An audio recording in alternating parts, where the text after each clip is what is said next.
एक दुष्ट स्त्री ने हाथ में उबलता हुआ पानी लिया और उस महिला पर फेंकने के लिए आगे बढ़ी। उसने वही उबलता पानी वापस उस दुष्ट स्त्री के चेहरे पर फेंक दिया। ये शोर सुनकर पति अंदर आया, जो अपनी प्रेमिका के प्रति अंधा होकर उस महिला को सजा देना चाहता था। महिला ने बस एक नजर उस पति की ओर देखी और देखते ही देखते पति ने अपनी प्रेमिका को एक जोरदार थप्पड़ जड़ दिया। उस समय तक किसी को अंदाजा भी नहीं था कि जिसे वे साधारण गृहिणी समझ रहे थे वह साक्षात एक देवी है। 3 साल का रहस्यमयी समझौता। 3 साल पहले उस व्यक्ति का परिवार बर्बादी की कगार पर था।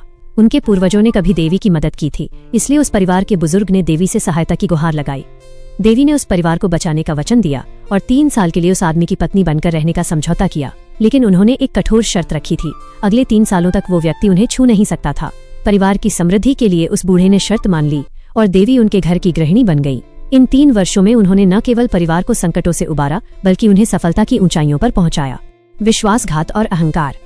अब समझौते के खत्म होने में सिर्फ 3 दिन बचे थे, लेकिन उस आदमी का अहंकार सिर चढ़कर बोल रहा था। वो उस पत्नी से तंग आ चुका था जिसे वो छू नहीं सकता था और उसने अपनी गर्भवती प्रेमिका को घर ले आया। उसने अपने दादा की चेतावनी को भी भुला दिया।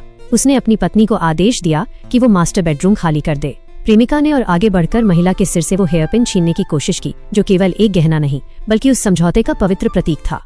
देवी ने चेतावनी दी कि ऐसा करना उन्हें भारी पड़ेगा, लेकिन उन्होंने किसी की नहीं सुनी। देवी का वास्तविक रूप और न्याय। अगले दिन सगाई का समारोह था। आदमी और उसकी मां ने सरेआम उस महिला का अपमान किया और उसे तलाक के कागजों पर साइन करने का आदेश दिया।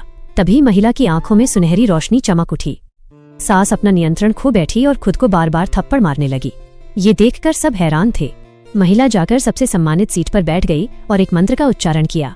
देखते ही देखते अनगिनत सैनिक प्रकट हो गए और देवी के सामने घुटनों के बल झुक गए। मेहमानों में खलबली मच गई। सब चिल्लाने लगे कि देवी स्वयं प्रकट हो गई हैं। पति ने इसे भी ढोंग कहा तो सैनिकों ने अपनी तलवारें उसकी ओर तान दी। उसी समय उस प्रेमिका ने मूर्खतावश वो हेयरपिन अपने सिर पर लगा लिया। अचानक पूरे हॉल में सन्नाटा पसर गया और अंधेरा छा गया। इलाके के सबसे शक्तिशाली परिवारों के मुखिया उपहार लेकर वहां पहुंचे और देवी के प्रति नतमस्तक हुए।